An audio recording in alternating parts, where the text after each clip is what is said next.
नमस्कार मेरे CA foundation वाले दमदार दोस्तों, उम्मीद करता हूँ सब बढ़िया होंगे। शुरू करते हैं आज का सेशन। ट्रायल बैलेंस को हम फटाफट कवर करेंगे। ये कॉन्सेप्ट की मैराथन है। क्वेश्चंस भी इसमें जहाँ जहाँ जरूरी होगा वहाँ मैं सॉल्व करवाऊंगा, बाकी हम कॉन्सेप्ट की मैराथन अलग बनाएंगे। बेटा देखो, ट्रायल बैलेंस की कहानी ये है। ट्रायल बैलेंस है ना, फाइनल अकाउंट की आत्मा है। फाइनल अकाउंट तभी बनेगा जब आपका ट्रायल बैलेंस बन चुका हो। तो डबल एंट्री सिस्टम जो अकाउंटिंग है उसमें ट्रायल बैलेंस एक बहुत इंपॉर्टेंट स्टेटमेंट है। तो फटाफट पहले अपन इसको समझ लेते हैं आखिर में है क्या चीज़। बेटा ट्रायल बैलेंस एक स्टेटमेंट होता है, ध्यान रखना, ये एक अकाउंट नहीं है, ये एक स्टेटमेंट है। समराइजेशन प्रोसेस में बनता है, लेज़र के बाद बनता है। लेज़र क्लासिफिकेशन में आ रहा था, ये समराइजेशन में आता है। ऑन अ पर्टिकुलर डेट बनता है। साल में आप जितनी बार चाहो ट्रायल बैलेंस बना सकते हो। वैसे अब कंप्यूटराइज अकाउंटिंग में तो ऐसा है कि ट्रायल बैलेंस आपका हर मोमेंट तैयार हो रहा है। लेकिन मैनुअल अकाउंटिंग की अगर हम बात करें, जहाँ पर हाथों से अकाउंटिंग की जाती है, मतलब बुक्स में लिखकर, तो वहाँ जनरली पर्टिकुलर डेट को बनाया जाता है। ये बेस बनता है बेटा फाइनल अकाउंट का। फाइनल अकाउंट का बेस बनेगा, ये बात ध्यान रखना। इफ टैलीज, अगर टैली हो गया तो मानना अर्थमेटिकली ये ठीक है, अर्थमेटिकल ठीक है। और मतलब है ना, लेकिन क्या हम इसको बिल्कुल एक्यूरेट मान के चलें? तो अर्थमेटिकली तो एक्यूरेट होगा अगर टैली हुआ है तो। लेकिन स्टिल कुछ ऐसे एरर हो सकते हैं जो ट्रायल बैलेंस के टैली होने के बावजूद भी हमारे अकाउंट्स में आ चुके हैं। तो उन एरर को निकालना, ढूंढना और उनको रेक्टिफाई करना, वो हम रेक्टिफिकेशन ऑफ एरर में समझेंगे।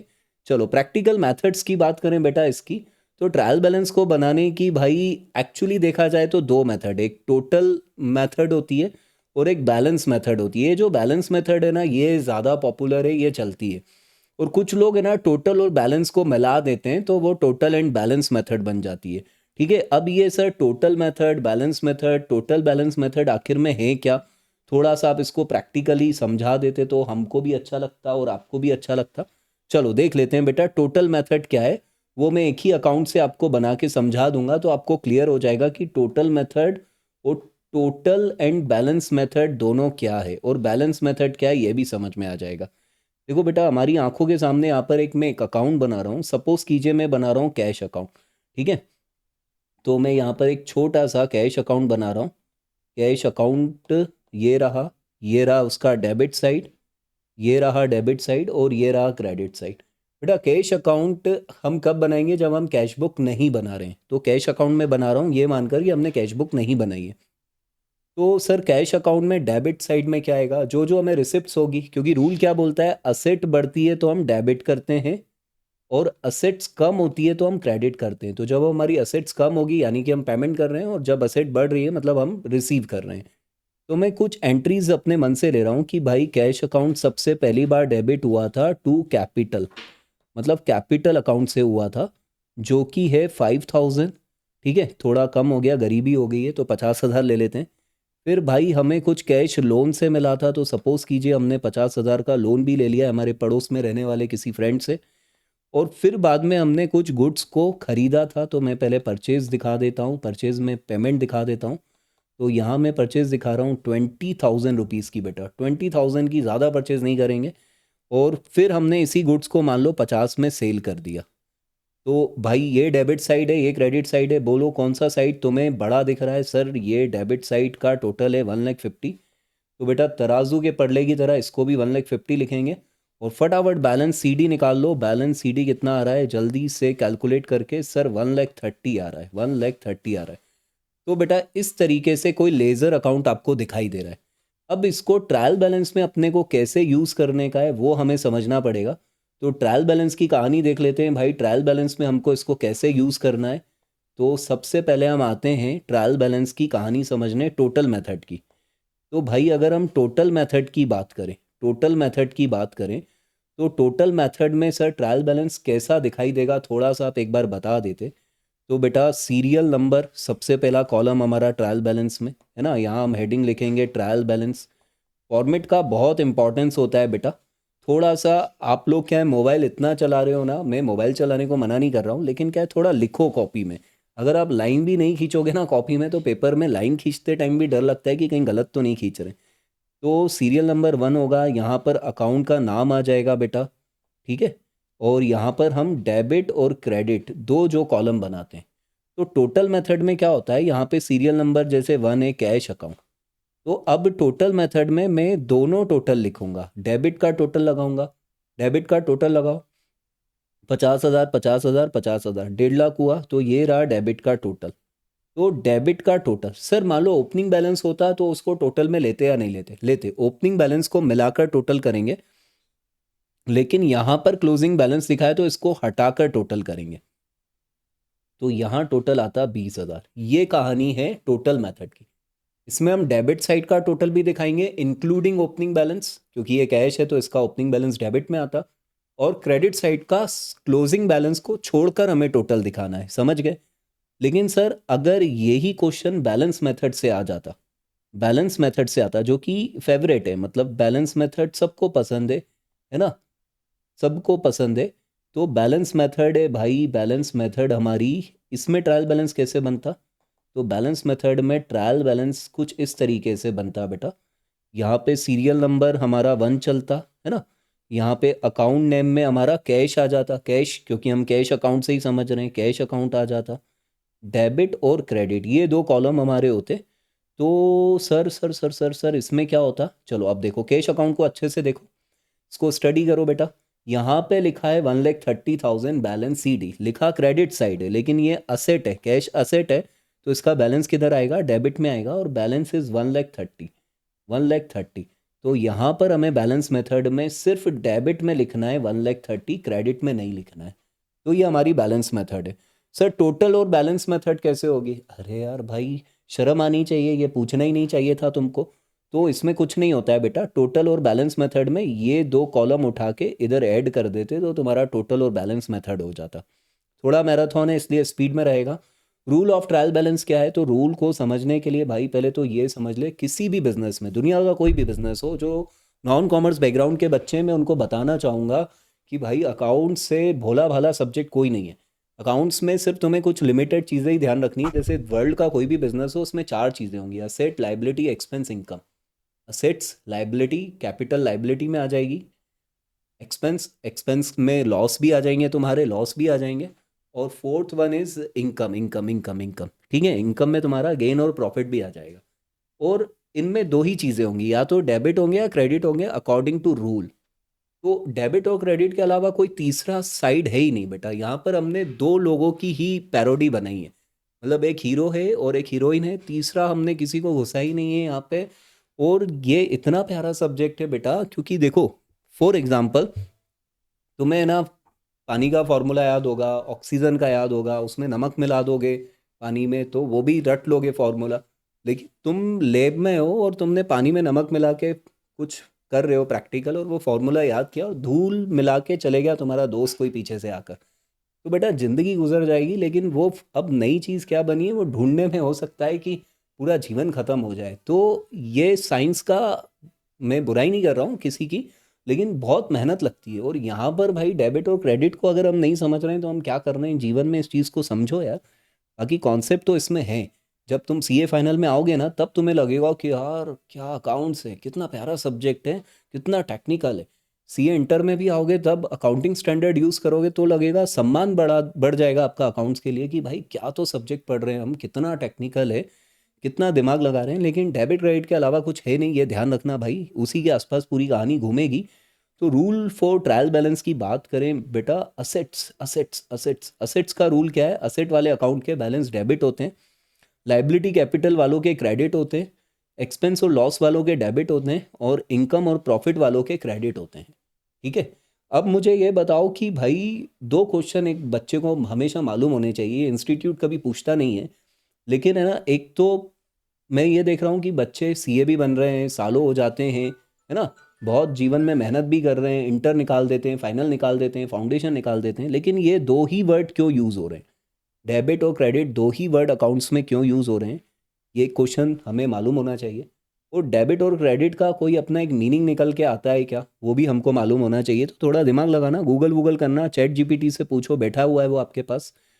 अब बात करते हैं भाई एक टॉपिक की जिसका नाम है एडजस्टेड ट्रायल बैलेंस। बेटा कभी कभी क्या होता है, ट्रायल बैलेंस है ना, कुछ ऐसे व्यक्तियों की तरह, मित्रों की तरह हो जाता है कि जिनको हम कुछ भी बोलें वो मना ही कर रहे हैं, है ना, वो हमारी बात ही नहीं सुन रहे हैं। वैसे ट्रायल बैलेंस भी बात नहीं सुन रहा है, मतलब वो टैली नहीं हो रहा है, टैली नहीं हो रहा है। तो भाई टैली नहीं हो रहा है और हमें हम उसका कारण भी नहीं ढूंढ पा रहे हैं इमीडिएटली, क्या करें क्या करें करें। तो if trial balance not tally, tally नहीं हो रहा है, तो भाई जिस साइड जरूरी है वहाँ सस्पेंस खोल दो, है ना, जहाँ जरूरी है वहाँ सस्पेंस अकाउंट खोल दो। ठीक है सर, ये किधर सस्पेंस खुलेगा? जैसे मान लो बेटा डेबिट का टोटल आ रहा है 1 लाख, है ना, और क्रेडिट का टोटल आ रहा है, क्रेडिट का टोटल आ रहा है 90,000। हमने बहुत मेहनत की, बहुत मेहनत की, लेकिन ये 10,000 कम क्यों है, मिल ही नहीं रहा है। तो हम एक काम करेंगे, यहाँ पे सस्पेंस को क्रेडिट कर देंगे, मतलब सस्पेंस अकाउंट जो हम लिखेंगे वो क्रेडिट वाले कॉलम में लिख देंगे। ठीक है, मैं इसको फॉर्मेट को फिर से एक बार आपको बताता हूँ कि मैं कहना क्या चाह रहा हूँ। मैं आपको सिंपल सी ये बात बोल रहा हूँ कि भाई आपका ये डेबिट वाला कॉलम चल रहा है, ये क्रेडिट वाला कॉलम चल रहा है, इसका टोटल आपका आ रहा है 1 लाख, इसका आ रहा है 90, तो इधर वाला कम है ना, तो आप सस्पेंस अकाउंट खोलोगे, सस्पेंस अकाउंट खोलोगे इसको टैली करने के लिए। और ये सस्पेंस अकाउंट खुला नहीं रहेगा, इसको मारना है अपने को, ख़त्म करना है, गलतियाँ ढूंढनी है। और ये सस्पेंस अकाउंट खुल रहा है ना, इसका मतलब ये वन साइडेड एरर है, एक तरफा, एक तरफा, समझ रहे हो, एक तरफा। तो ये होता है 10,000 ढूंढना पड़ेगा हमको। और ये जो सस्पेंस अकाउंट है 10,000 से जो खुल रहा है, ये सस्पेंस अकाउंट का ओपनिंग बैलेंस बन जाएगा, ओपनिंग बैलेंस बन जाएगा। ठीक है, तो ये एडजस्टेड ट्रायल बैलेंस की कहानी हो गई। Rectified trial balance, rectified trial balance क्या है बेटा, इसको समझो। रेक्टिफाइड ट्रायल बैलेंस क्या होता है बेटा, कुछ आलसी लोग या कुछ लालची लोग, ये लोग क्या करते हैं, एक प्रोफेशनल अकाउंटेंट को अकाउंटिंग ना देकर खुद खुद इनमें कीड़ा होता है कि भाई हम अकाउंटिंग करेंगे। लेकिन बेटा ये हर किसी के बस की चीज़ नहीं होती है। ये खिलवाड़ कर देते हैं अकाउंट्स के साथ, और अकाउंट्स में गलतियां कर देते हैं। गलतियां क्या कर देते हैं बेटा, ये जो रूल है ना, इन रूल्स के साथ खिलवाड़ कर देते हैं। असेट्स को लिखना था डेबिट में, उसका अमाउंट वो क्रेडिट में लिख देते हैं। लाइबिलिटी कैपिटल वालों को डेबिट में लिख देते हैं, एक्सपेंस लॉस को डेबिट में लिख देते हैं, और कुछ को क्रेडिट कर देते हैं, और कुछ इनकम को जिन्हें क्रेडिट करना था उन्हें डेबिट कर देते हैं। तो ये इनमें जो ये कीड़ा होता है ना अकाउंट्स को बनाने का, फिर इनको ज़रूरत पड़ती है एक प्रोफेशनल अकाउंटेंट की, चार्टर्ड अकाउंटेंट की। ये आते हैं, मदद मांगने आते हैं कि भाई हमने कांड कर दिया है। तो हम उस ट्रायल बैलेंस को बेटा रेक्टिफाई करेंगे, गलती को सुधारेंगे, इस पर हमें सबसे ज़्यादा क्वेश्चन आते हैं। आओ हम इसी पे क्वेश्चन देख लेते हैं, तो हमारा ये यूनिटी ख़त्म कर दें भाई, ख़त्म करें हम। ठीक है, फटाफट देखते हैं किसने कांड किया है क्वेश्चन में। हाँ, ये आते हैं अपन यहाँ पर, ये देखो इलस्ट्रेशन 4 है भाई हमारे सिलेबस में। मस्त इलस्ट्रेशन 4 देखते हैं क्या बोल रहा है इलस्ट्रेशन 4। ढंग से पढ़ना बेटा। One of your client mister Singhania, ये मिस्टर संजय सिंघानिया है बेटा। ठीक है, has asked you to finalize his account for the year ended 31 March 2022 till date. He himself, himself खुद, has recorded the transaction in books of account. इनको कीड़ा हो गया था कि भाई मेरे को अकाउंट्स बनाने। As a basis for audit mister Singhania furnish you with the following statement. अब सिंघानिया जी की हरकतें देखो, इन्होंने क्या किया बेटा। सिंघानिया जी ने कैपिटल को क्रेडिट किया, ये सही किया है। ड्राइंग को डेबिट किया, ये सही किया है। लीज होल्ड प्रमाइसेस, ठीक है, प्रमाइसेस है, ये लीज होल्ड प्रमाइसेस दिख रही है ना बेटा, ये लीज होल्ड प्रमाइसेस। सर ये लीज होल्ड प्रमाइसेस बता दो ना कोई इसमें कॉन्सेप्ट लग रहा हो अकाउंट्स का। इसको बोलते हैं substance over legal form, substance over legal form. ये प्रॉपर्टी हमने लीज पे ले रखी है, हम इसके लीगली मालिक नहीं है, लेकिन लीज हमने ले रखी है तो लंबे टाइम तक के लिए हमें मिली होगी, तो हम हमारी बुक्स में दिखा रहे हैं। सेल्स क्रेडिट है, सही है। ड्यूज फ्रॉम कस्टमर, ओहो भाई कांड पकड़ में आ गया। ड्यूज फ्रॉम कस्टमर मतलब डेटर, ये गलत है बेटा, जो गलत होगा मैं उस पर गोला लगा दूंगा। परचेज सही है बेटा। परचेज रिटर्न, ओहो बाबा, परचेज रिटर्न गलत है। परचेज देखो, परचेज एक्सपेंस है तो डेबिट होना चाहिए, परचेज रिटर्न एक्सपेंस को कम कर रहा है तो ये क्रेडिट में आना चाहिए था। लोन फ्रॉम बैंक सही है। ट्रेड पेबल, ओहो भाई साहब, भाई साहब ये भी गलत है, ये लाइबिलिटी है, क्रेडिट होना चाहिए था। ट्रेड एक्सपेंस सही है। कैश एट बैंक सही है। बिल पेबल लाइबिलिटी है बेटा, क्रेडिट होना चाहिए था। सैलरी एंड वेजेस सही है। इन्वेंट्री, ओपनिंग इन्वेंट्री डेबिट होगा ना बेटा, हम मानेंगे कि इस साल ओपनिंग इन्वेंट्री को हम पूरा बेच देंगे, ये अजम्पशन लेके चल रहे हैं, तो ये डेबिट में आना चाहिए। रेट एंड डेट सही है। सेल्स रिटर्न, ओहो सेल रिटर्न भी गलत है बेटा, ये क्रेडिट में नहीं आना चाहिए था। सेल को क्रेडिट करते हैं तो सेल रिटर्न तो डेबिट होगा ना। तो हमने ये गलतियां इनकी पकड़ी है। द क्लोजिंग इन्वेंट्री, बेटा क्लोजिंग इन्वेंट्री तो ट्रायल बैलेंस में नहीं आएगी। और ऐसा नहीं है कि नहीं आएगी, अगर आप इसको लेना चाहें तो ले सकते हैं, लेकिन उसके लिए क्या चेंज करना पड़ेगा वो मैं अभी बता देता हूँ आपको। ठीक है, तो ये इस तरीके से आपको ऊपर हेडिंग लिखना बेटा, करेक्टेड ट्रायल बैलेंस, सिर्फ ट्रायल बैलेंस मत लिखना, यहाँ भी इंस्टीट्यूट चाहे तो नंबर काट सकता है आपके। तो बाकायदा हेडिंग लिखना। और फिर जो मैंने बताया है कि जो ये जैसे डेबिट साइड है, क्रेडिट साइड है, तो इसको डेबिट में लिख देना। ये डेबिट से क्रेडिट में आ जाएगा, बाकी सब वैसे ही रहेगा। इतना तो तुम समझते हो यार। देखो इन्होंने लॉजिक भी दे दिए, नोट्स बना दिए, अगर आपके पास समय हो तो वहाँ पे नोट्स ज़रूर बना कर आना। अब sir question corrected trial balance के ऐसे ही रहेंगे, यही इसका टफ टॉपिक था। सर वो आप बता रहे थे कि क्लोजिंग स्टॉक ट्रायल बैलेंस में आ सकता है, तो उसके बारे में कुछ डिटेल में बता देते। चलो 2 मिनट में उसको भी ख़त्म कर देते हैं। बेटा क्या होता है क्लोजिंग स्टॉक की कहानी क्या है, सब लोग समझो। पहली बात तो generally closing stock trial balance में नहीं आता, ठीक है। अब क्लोजिंग स्टॉक ट्रायल बैलेंस में नहीं आता, लेकिन अगर किसी को ऐसा लग रहा है कि उसे क्लोजिंग स्टॉक से बहुत लगाव है, उसे ट्रायल बैलेंस में लेना है, तो क्या होगा। तो देखो बेटा, मैं तुम्हें कुछ चीज़ बता देता हूँ। पहली बात तो जनरली जनरली कहानी ये होती है कि ओपनिंग स्टॉक आपका, ठीक है, ओपनिंग स्टॉक आपका और परचेज, है ना। जैसे मान लो साल की शुरुआत में आपके पास 1 लाख का ओपनिंग स्टॉक था और 5 लाख की परचेज थी, तो बोलो साल भर आपके पास कितना गुड्स था जिसे आप बेच सकते थे। सर 6 लाख का। वो क्लोजिंग स्टॉक भगवान जी आके प्रकट होके रख के जाते हैं कि वो इन्हीं में से बचता है, इन्हीं में से बचता है। तो बेटा वो क्लोजिंग स्टॉक इन्हीं के अंदर का ही होता है। तो ये ऑलरेडी आप क्या कर चुके हो, डेबिट कर चुके हो, और ये क्या कर चुके हो, डेबिट कर चुके हो। तो ये 6 लाख अगर आप ऑलरेडी लिख चुके हो ट्रायल बैलेंस के अंदर, तो फिर आपको क्लोजिंग स्टॉक नहीं लिखना है, क्लोजिंग स्टॉक नहीं लिखना है, ये ध्यान रखना, बिल्कुल अच्छे से ध्यान रखना। लेकिन अगर आपको लग रहा है कि आपको क्लोजिंग स्टॉक ट्रायल बैलेंस के अंदर घुसाना है तो क्या होगा, तो बेटा अगर आपको क्लोजिंग स्टॉक को ट्रायल बैलेंस के अंदर घुसाना है, तो क्लोजिंग स्टॉक ट्रायल बैलेंस के अंदर अगर आया तो उसको डेबिट में ही दिखाना है। लेकिन फिर पता है क्या होगा, जैसे ही ये ट्रायल बैलेंस के अंदर आएगा, ओपनिंग स्टॉक और परचेज हट जाएंगी। ओपनिंग स्टॉक और परचेज को आपको हटाना पड़ेगा। समझ रहे हो, किसको हटाना पड़ेगा, ओपनिंग स्टॉक और परचेज को आपको हटाना पड़ेगा। ये बात ध्यान में रखना पड़ेगी बेटा। कोई दिक्कत तो नहीं है, कोई दिक्कत तो नहीं है। तो ये दोनों हट जाएंगे। फिर सर ये तो गड़बड़ हो जाएगी, गड़बड़ हो जाएगी, नहीं होगी गड़बड़। फिर इसकी जगह आपका जो वर्ड आ जाएगा, वो क्लोजिंग स्टॉक के साथ जो दूसरी चीज़ आएगी जिसका संगम बनेगा यहाँ पर, उसको हम बोलेंगे एडजस्टेड परचेज। क्या बोलेंगे बेटा, एडजस्टेड परचेज बोलेंगे, और ये डेबिट में दिखाई देगा। समझ रहे हो। तो एडजस्टेड परचेज क्या होती है, अब ये नया वर्ड आया है तो इसको अपन देख लेते हैं। एडजस्टेड परचेज का मतलब क्या होता है, एडजस्टेड परचेज, फिर मैं प्रूफ भी दे दूंगा तो तुम्हें क्लियर हो जाएगा क्या है एडजस्टेड परचेज। एडजस्टेड परचेज का मतलब होता है बेटा opening stock plus purchase minus closing stock, minus closing stock. ये होगा तुम्हारा एडजस्टेड परचेज वर्ड, ठीक है, पक्का। अब सर थोड़ा सा क्लियर कर दो, चलो मैं बता देता हूँ। देखो हमारे केस में, हमारे एग्जाम्पल में ओपनिंग स्टॉक 1 लाख था, परचेज 5 लाख थी, टोटल हुआ 6 लाख।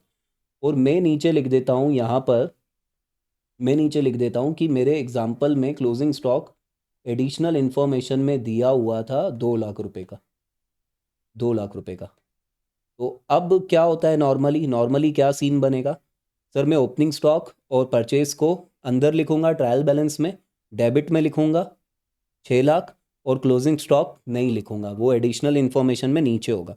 लेकिन सर अगर मेरे को ऐसा लग रहा है, ऐसा लग रहा है कि क्लोजिंग स्टॉक को मेरे को ट्रायल बैलेंस के अंदर घुसाना है, तो अब क्या होगा बोलो, मैं क्लोजिंग स्टॉक ट्रायल बैलेंस के अंदर घुसाऊंगा तो उसे मुझे कितना लिखना पड़ेगा, 2 लाख, 2 लाख लिखना पड़ेगा।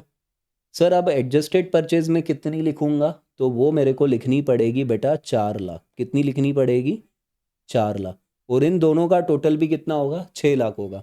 तो ये भी डेबिट और ये भी डेबिट, 6 लाख ही होना है, और यहाँ पर भी 6 लाख था। बस प्रेजेंटेशन के तरीके हैं बेटा, दिखाने के तरीके अलग अलग हैं, ट्रायल बैलेंस को बनाने के वो हो सकते हैं। और नहीं है तो एडजस्टेड परचेज निकाल के देख लो। बोलो अपने एग्जाम्पल में ओपनिंग कितना था 1, परचेज थी 5, दिस इज 6, और क्लोजिंग स्टॉक माइनस करो 2 का, तो एडजस्टेड परचेज आ रही है 4। तो इस तरीके से बेटा ये कोर चीज़ है जो हमको ध्यान में रखनी होती है। तो यहाँ पर हम ट्रायल बैलेंस के कॉन्सेप्ट को ख़त्म कर रहे हैं। तुम्हें क्या क्या ध्यान रखना है, एक तो एडजस्टेड ट्रायल बैलेंस, जब सस्पेंस की बात हो, एडजस्टेड ट्रायल बैलेंस और एडजस्टेड परचेज दोनों में फ़र्क है। रेक्टिफाइड ट्रायल बैलेंस को भी ध्यान रखना बेटा, ठीक है। बाकी ये 3 मेथड थी, और रूल थे। तो ये सारी चीज़ें हमने देखी, हम इसको यहीं फिनिश करते हैं। बाय।